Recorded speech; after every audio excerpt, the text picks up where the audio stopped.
একজন নারী তার মতামত প্রকাশ করলেন, একজন মানুষ তার মতামত প্রকাশ করলেন, তিনি কি গণধর্ষণের মতো হুমকির শিকার হতে পারেন কিনা? এবং এটা নিয়ে হচ্ছে স্পষ্ট কোনো বক্তব্য শিবির এখন পর্যন্ত দেয় নাই। একদম অভ্যুত্থানের ঠিক পরপরই আমি একটা বাস্তব উদাহরণ দিই। আমাদের ঢাকা বিশ্ববিদ্যালয়ের কর্মচারী হচ্ছে সে বিশ্ববিদ্যালয়ের এক নারী শিক্ষার্থীকে তার পোশাক নিয়ে কমেন্ট করে যে তার ওড়না কোথায় বা তার এরকম পোশাক কেন পরছে, এই কারণে সেই নারী শিক্ষার্থী প্রতিবাদ করে এবং তাকে কিন্তু আইনের আওতায় আনা হয়। কিন্তু পরবর্তীতে কি দেখা যায়, একটা গুপ্ত সংগঠন শিবিরের সমর্থিত নেতাকর্মীরা তাকে শাহবাগ থানায় গিয়ে ফুলের মালা দিয়ে বরণ করে, যেখানে কিছুদিন আগে নারীদের হাত ধরে এই আন্দোলন সফলতা পেল, তার কিছুদিন পরে এই নারীকে হেনস্থা করলো, কিন্তু তারা সাংগঠনিকভাবে ব্যবস্থা নিতে পারতো, কিন্তু সেটা না নিয়ে তারা তাকে ফুলের মালা নিয়ে বরণ করে নিয়ে আসলো। এতে আমরা শঙ্কিত যে তারা নারীদেরকে ব্যবহার করতেছে কিন্তু নারীদেরকে সম্মান দিচ্ছে না। তো আমরা চাই যে একটা নারী বান্ধব ক্যাম্পাস হোক, যেখানে নারীরা আসলে মুক্তভাবে চলুক, কোনো স্ট্রাকচারে নারী বাধা ধরা না থাকুক। ওয়ালটন এখন দেশের সীমানা পেরিয়ে পৌঁছে গিয়েছে 50টিরও বেশি দেশে। ওয়ালটন, ঘরে ঘরে বিশ্বজুড়ে। অত্যন্ত নিন্দনীয় এবং গর্হিত একটি ঘটনা। একজন নারী, একজন মানুষ এবং ডাকসুর একজন প্রার্থী হিসেবে তিনি তার ব্যতিক্রমী রাজনৈতিক মতামত, চিন্তাভাবনা তিনি ধারণ করতে পারেন এবং সেই ভাবনার প্রেক্ষিতে তিনি যেই ব্যবস্থা রিট করেছেন ডাকসুর জন্য, এবং সেই রিটটিও একটি যৌক্তিকতা হয়তো আছে যে ছাত্রলীগের কিছু নেতাকর্মীকে নিষিদ্ধ ঘোষিত সংগঠন যেহেতু, তাদেরকে ডাকসুতে প্রার্থিতা করতে দেওয়া হচ্ছে না, দেওয়া হবে না।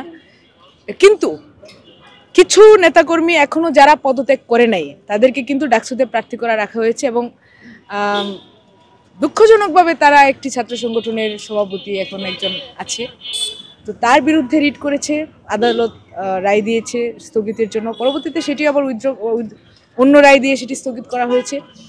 কিন্তু প্রশ্ন হলো যে একজন নারী তার মতামত প্রকাশ করলেন, একজন মানুষ তার মতামত প্রকাশ করলেন, তিনি কি গণধর্ষণের মতো হুমকির শিকার হতে পারেন কিনা? তিনি পারেন না, এবং এটি সাধারণ কোনো তর্ক বা বিতর্ক না, এটি গণধর্ষণের হুমকি। এর জন্য বিচার হবে, এর জন্য ব্যবস্থা নেওয়া হবে, কিন্তু বিশ্ববিদ্যালয় বা রাষ্ট্র কেউ কিন্তু এটা নিয়ে কোনো কথা বলছে না, কেউ কোনো ব্যবস্থা এখন পর্যন্ত নেয়নি। তো এমত অবস্থায় যে আমরা নারীরা যারা আছি, রাজনীতি করছি এবং যারা আছে বা ঢাকা বিশ্ববিদ্যালয়ের ইলেকশনে, ডাকসু ইলেকশনের প্রার্থী, তারা আসলে নিজেদেরকে কতটুকু নিরাপদ এখানে বোধ করতে পারে, সেটি আমাদের প্রশ্ন। ঢাকা বিশ্ববিদ্যালয়ে দেখেন যারাই হচ্ছে বাংলাদেশের সম্মুখ সারিতে নেতৃত্ব দিয়েছে, আমাদের রোকেয়া হল, শামসুন্নাহার হল, তারপরে 5ই আগস্টের পরে থেকে দেখতেছি যে রোকেয়া হলে সামনে থেকে একটা নারীকে এমনভাবে, নারী হেনস্থাকারীকে ফুলের মালা দিয়ে এভাবে বরণ করা হলো এবং প্রশাসন কোনো নারীর পক্ষে আজ পর্যন্ত কোনো স্টেটমেন্ট দেয় নাই। এবং হচ্ছে দেখা যায় যে এত বড় একটা লাস্টে যে গতকাল যে সাইবার বুলিংয়ের শিকার হয়েছে একটা নারী, তিনি হচ্ছে কেন্দ্রীয় পর্যায়ের একজন নারী প্রার্থী এবং তাকে সাইবার বুলিংয়ের শিকার করা হয়েছে, এবং সেটার ক্ষেত্রে ঢাকা বিশ্ববিদ্যালয় প্রশাসন এখন পর্যন্ত কোনো ব্যবস্থা নেই। আবার আমাদের যে গুপ্ত বললে তারা অনেক ক্ষেপে যায়, কিন্তু আমাদের ওই সংগঠনটিও কোনো স্টেটমেন্ট দেয় নাই, শুধু বারবার প্রকাশ করে যাচ্ছে যে সে আমাদের কর্মী নয়।